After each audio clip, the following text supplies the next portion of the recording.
Hey folks, I'm Jack, and welcome back. If you haven't seen the two videos before this, please check them out first. This is going to be our final product from today, but let's start a new sketch. First, I'm going to change the canvas dimensions to inner width and inner height. Get full screen. I'm also going to change the background to white. In Draw, we'll be making a custom shape. So to do that, you'll start with calling begin shape, creating some vertices. We'll do that later.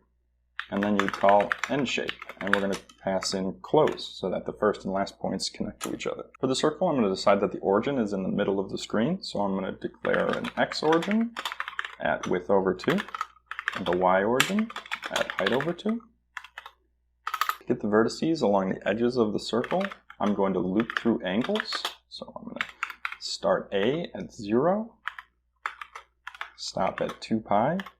I'm going to decide to step by 0.1. You'll notice this is in radians, so we stop at 2 pi rather than 360. I'll also declare a variable called r in here for the radius, and I'll set it to 300. With an angle and a radius, we have a polar coordinate, and to convert that to x and y coordinates, which I'm going to call x offset, the x, what you're going to do is multiply your radius times the cosine of the angle, and then for the y offset, it will be radius times the sine of that angle. I'll now call vertex, which adds a vertice to this shape, and I'm going to add x origin and x offset to get our final point, and then do the same for y origin and y offset. Now we can distort it with noise. Like the last sketch, I'm going to change this over time, so I'm going to go ahead and make a variable called t for time, and use frame count, which remember increases with time, and I'm going to scale that down by 0.01 so it changes gradually.